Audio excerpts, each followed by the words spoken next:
નમસ્કાર. દિવસભરના તાજા સમાચારોમાં તમારું સ્વાગત છે. તમારી સાથે હું છું પિનલગીરી ગોસ્વામી. સમાચારો વિસ્તારથી જાણીએ એ પહેલા મહત્વના સમાચારો ઉપર એક નજર. અમદાવાદની સ્કૂલ હત્યાકાંડ, એનએસયુઆઈનો આક્રોશ, કાર્યવાહીની માંગ કરવામાં આવી છે. આ સ્કૂલ છે કે ગુંડાનું આશ્રય સ્થાન, તેવું શિક્ષણ મંત્રી પ્રફુલ્લ પાનસેરીએ નિવેદન આપ્યું છે. રાજકોટ જેલનું ટર્નઓવર 2.70 કરોડને પાર થઈ ગયું છે. ગુજરાતમાં હજુ પણ અનેક જિલ્લામાં એલર્ટ આપવામાં આવ્યું છે. મેંદરડામાં 5 કલાકમાં 12.5 ઇંચ વરસાદ, નદીઓમાં ઘોડાપૂરની પરિસ્થિતિ સર્જાઈ છે. જૂનાગઢમાં વરસાદી માહોલ, સૌથી વધુ અનેક જિલ્લામાં વરસાદ નોંધાયો છે. જાણી લો આ વિડીયોમાં. દેવભૂમિ દ્વારકા જિલ્લામાં પણ 11 ઇંચ જેટલો વરસાદ ખાબકી ગયો છે. હુમલો કરનાર કિશોરની અંતે ધરપકડ કરવામાં આવી છે. વાત છે અમદાવાદ સ્કૂલ હત્યાકાંડની. ત્યારે વધુ એક કૌભાંડ સામે આવ્યું છે. ગામની વસ્તીથી વધુ લગ્ન નોંધણી જોવા મળી છે. ત્યારે વાત થશે છરી નહીં પણ ફિઝિક્સના સાધનથી હત્યા થઈ હતી. કોઈએ મદદ ન કરી તેવો અહેવાલ મળી રહ્યો છે. વાત છે અમદાવાદ સ્કૂલના હત્યાકાંડની. ત્યારે આગળ વાત થશે સ્કૂલનું લાયસન્સ રદ કર્યો, વાલીઓમાં મોટો રોષ જોવા મળ્યો છે. 30 દિવસની ધરપકડ બાદ સીએમ અને મંત્રી પદ ઉપરથી હટશે તેવું એક મોટું બિલ રજૂ કરવામાં આવ્યું છે.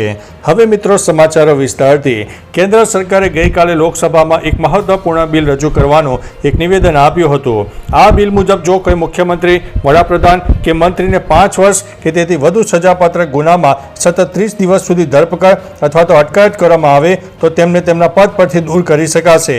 આ કાયદાનો ઉદ્દેશ્ય રાજકારણમાં સ્વચ્છતા, જવાબદારી અને નૈતિક આચરણને પ્રોત્સાહન આપવાનો રહેલો છે. મિત્રો, અન્ય મહત્વના સમાચારની વાત કરીએ તો સ્કૂલનું લાયસન્સ રદ કરો, વાલીઓનો રોષ. અમદાવાદમાં 7 ડે સ્કૂલમાં વિદ્યાર્થીના મર્ડરની ઘટનાએ આખા ગુજરાતને હચમચાવી નાખ્યું છે. માહિતી અનુસાર વિદ્યાર્થી અડધો કલાક સુધી તડપ્યો હતો. તેની કોઈ મદદે ન આવ્યો, કોઈ સિક્યુરિટી ગાર્ડ પણ આવ્યો નહીં અને એમ્બ્યુલન્સ પણ ન આવી. જેવા વાલીઓએ અનેક આક્ષેપો લગાવ્યા છે.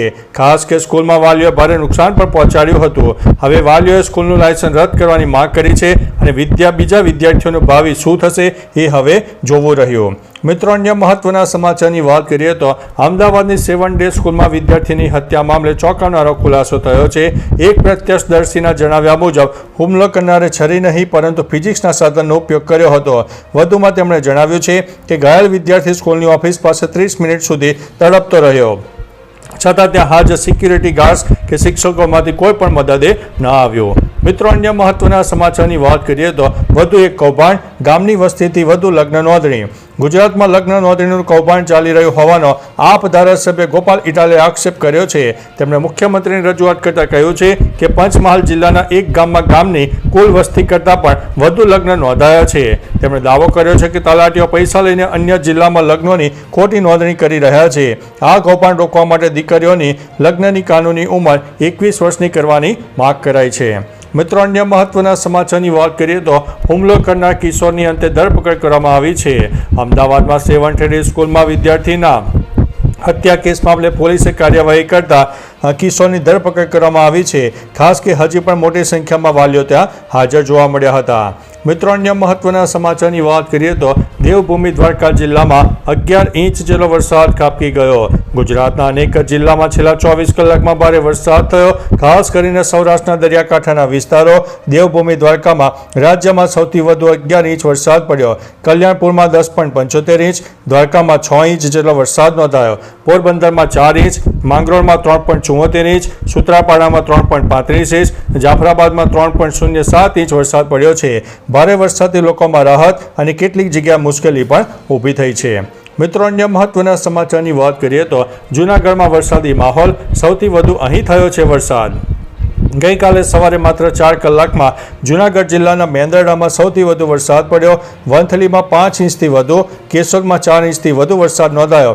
ભાવનગરના મહુવામાં પણ 4.76 ઇંચ તથા ગીર સોમનાથના તાલાલામાં પણ 4 ઇંચથી વધુ વરસાદ થયો. મેંદરડામાં ભારે વરસાદથી મધુવંતી નદી ઉફાન ઉપર આવી ગઈ છે. 5 કોઝવે ઉપર ઓવરટોપિંગ થતાં માર્ગ બંધ કરવામાં આવ્યો છે અને મીઠાપોર અને દાતરાણા ગામમાં પાણી પણ ભરાઈ જવા પામ્યા છે. મિત્રો, અન્ય મહત્વના સમાચારની વાત કરીએ તો મેંદરડામાં 5 કલાકમાં 12.5 ઇંચ વરસાદ થઈ ગયો. નદીઓમાં ઘોડાપૂર પણ આવ્યો.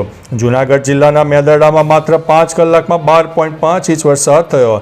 અનેક જગ્યાએ ભારે વરસાદ પણ પડ્યો, જેના કારણે આખો પંથક જળબંબાકાર થયો છે.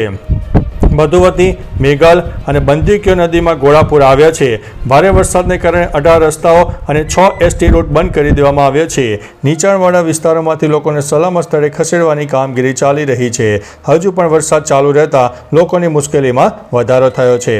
મિત્રો, અન્ય મહત્વના સમાચારની વાત કરીએ તો ગુજરાતના અનેક જિલ્લામાં હજુ પણ એલર્ટ આપવામાં આવ્યું છે. હવામાન વિભાગની માહિતી અનુસાર આગામી 5 દિવસ સુધી ભારે વરસાદની શક્યતા રહે છે. ગઈકાલે સવારથી જ અનેક જિલ્લામાં એલર્ટ આપવામાં આવ્યું હતું. હજુ પણ મોરબી, જામનગર, અમરેલી, ભાવનગરનો સમાવેશ થાય છે. આ ઉપરાંત રાજકોટ, સુરેન્દ્રનગર સહિત અનેક જિલ્લામાં હજુ પણ એલર્ટ આપવામાં આવ્યું છે. 17 જિલ્લામાં યલો એલર્ટ જારી કરવામાં આવ્યું છે. અનેક વિસ્તારમાં ગાજવીજ સાથે ભારે વરસાદની સંભાવના પણ રહે છે. મિત્રો, અન્ય મહત્વના સમાચારની વાત કરીએ તો રાજકોટનું જેલ સનનું ટર્નઓવર 2.70 કરોડ જોવા મળ્યું છે. રાજકોટ સેન્ટ્રલ જેલ ઉદ્યોગનું ટર્નઓવર 2.70 કરોડ રૂપિયા સુધી પહોંચી ગયું છે. દાતાઓની મદદથી શરૂ કરાયેલા હીરા ઉદ્યોગમાં 68 કેદીઓ દરરોજ 600 હીરા ઘસીને રત્ન કલાકાર બન્યા છે, જે અન્ય કામો કરતાં વધુ વેતન મળી રહ્યા છે. આ ઉપરાંત જેલમાં વણાટ અને સુધારી કામ જેવા ઉદ્યોગો પણ ચાલે છે, જેમાં કેદીઓ ધાબળા, શેતરંજી અને અન્ય ફર્નિચર જેવી વસ્તુઓ બનાવે છે, જેનું વેચાણ મુખ્યત્વે સરકારી કચેરીઓમાં થાય છે. મિત્રો, અન્ય મહત્વના સમાચારની વાત કરીએ તો આ સ્કૂલ છે કે ગુંડાઓનું આશ્રય સ્થાન. 7 ડે સ્કૂલમાં વિદ્યાર્થીના મર્ડર મામલે શિક્ષણ મંત્રી પ્રફુલ્લ પાનસેરિયાએ નિવેદન આપ્યું છે. તેમણે ઘટનાને વખોડીને કહ્યું છે કે આ ઘટના સામાજિક ચિંતન અને મનનનો વિષય છે. નાની ઉંમરે બાળકો હુમલો કરે તે રેડ સિગ્નલ છે. વિકૃત બાળકો પર શાળાએ નજર રાખવી જોઈએ. તેમણે ઘટનાને લઈને તપાસના આદેશ આપ્યા છે. સાથે કહ્યું છે કે અધિકારીઓની સાથે બેઠક યોજીને તટસ્થ તપાસ કરવાની સૂચના પણ અપાશે. મિત્રો, અન્ય મહત્વના સમાચારની વાત કરીએ તો સ્કૂલ હત્યાકાંડમાં NSUIનો આક્ષેપ, કાર્યવાહીની માગ. અમદાવાદની 7 ડે સ્કૂલમાં ધોરણ 10ના વિદ્યાર્થી નયન સંતાણીની હત્યા બાદ NSUIએ આ ઘટનાને ગંભીર ગણાવી છે. NSUIના જણાવ્યા મુજબ આ ઘટના સ્કૂલના સુરક્ષા કર્મીઓની બેદરકારી દર્શાવે છે. આ મામલે NSUIએ જિલ્લા શિક્ષણ અધિકારીને લેખિતમાં રજૂઆત કરી અને માગ કરી છે કે શાળા પ્રશાસન સામે કડક કાર્યવાહી કરવામાં આવે અને મૃતકોના પરિવારને યોગ્ય વળતર પણ ચૂકવવામાં આવે. તો ચાલો મિત્રો, ફરીથી દેશ અને દુનિયાના સુપરફાસ્ટ સમાચાર લઈને મળતા રહીશો. ત્યાં સુધી અમને રજા આપશો. નમસ્તે.